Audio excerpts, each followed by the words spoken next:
আমি যাকে বিয়ে করব তার মাসিক ইনকাম কম নিম্নে 2-3 লাখ তো থাকাই লাগবে। क्या बात कर रहे हैं? হ্যাঁ 2-3 লাখ 2-3 লাখ ও কোনতে আনবে কি ঝুনঝুনি বেশি আনবে নাকি ও দুটা এরকম হলে হবে না হলে হবে না।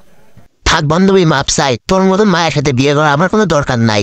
হ্যাঁ 2-3 লাখ আমি কোনতে আনবো তুই না মেয়ে মানুষ কি পাবি বাইরে কতগুলা তুই 2-3 লাখ আইফোন 16 প্রো ম্যাক্স দেখে বের করে আনতে পারবি আমি তো আর পারবো না। আমাকে আর কেউ সুন্দর সুন্দর মায়েরাকে 2-3 লাখ দেওয়া তো দূরে থাক 2 পয়সাও দেবো না ভাই। না না কম হলে তো ডেফিনেটলি চলবে না। যার আছে সে করবে না হলে সুগার ডেডি করবে। কুত্তা ঠাবা না সুগার ড্যাডি ঠাবাস যেখানে মানুষের বাড়ি ভাত দশ না তোমার প্রতি মাসে 2-3 লাখ টাকা ইনকাম থাকা লাগবে। কাকা বাড়ি ঘোড়া তো সাজানো কেন? প্রিয়া কোথায়? আরে আরে আরে পুরা পয়সা বরবাদ ভ্যান চোদে অল্প তেলে ভাজা খানকির পোলা প্রসঞ্জিত কোনতে আইলো ভাই আর খানকির পোলা পিয়া গেছে কক্সবাজার ট্যুর দিতে একটা আইফোন 16 প্রো ম্যাক্স লাগবে তোর মতন বোকা সাদা তার ওকে তুমি দিতে পারবে না বুঝলি।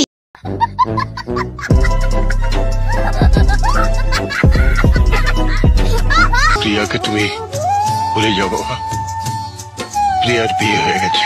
না প্রিয়ার বিয়ে হতে পারে না। না বিয়ে হতে পারে না দেখি পিয়ার ভাতার লাগিস না নানা লাগে। হ্যাঁ তোর কথা হবে নাকি মুরব্বী মানুষ বলছে বিয়ে হয়ে গেছে তো বিয়ে হয়ে গেছে বেশি শুদ্ধাস নেই তো সেটা ধুই না একেবারে। প্রিয়ার বিয়ে হতে পারে না আমি বিশ্বাস করি না। খানকির বলা তুই বিশ্বাস করি না তাতে আমাদের বালে। হ্যাঁ তুই দূর হয়ে যা কিন্তু ভাগ বুকাস তোর मजा आया। আমার জীবনে কমসে কম 6 থেকে 7-8টা প্রেম করা হয়েছে বা আরো বেশি অগণিত। আমি তো প্রথমে জানতাম তুই একটা 12 বাতারি খানকি লাগে তোর তো একটা দেহ হয় না এদের তো 10-12টা লাগে বুকাস দরবাল। অবশ্যই স্বাস্থ্যকর, যতবার প্রেমে পড়বো ততবার মন ভালো থাকবে, স্বাস্থ্য ভালো থাকবে।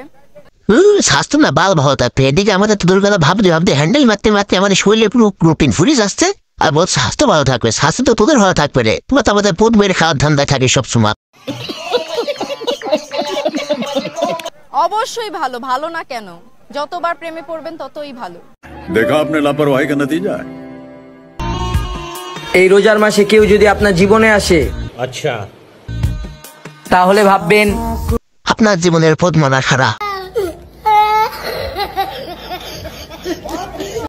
তো বন্ধুরা এই ভিডিওটা পুরোটাই তোমাদেরকে শুধুমাত্র বিনোদন দেওয়ার জন্য বানানো হয়েছে তাই কেউ সিরিয়াসলি নেবে না। ভিডিওটাকে জাস্ট ফান হিসাবে নেবে আর share subscribe comment waiting. Hello কোন পার্ট সবচেয়ে বেশি ভালো লেগেছে অবশ্যই কমেন্ট করে জানাবে ঠিক আছে। দেখা হচ্ছে আবার নতুন কোনো ভিডিওতে। ना भोसड़ी के बेटे बेटे ओ बेटा मौज कर दी मौज कर दी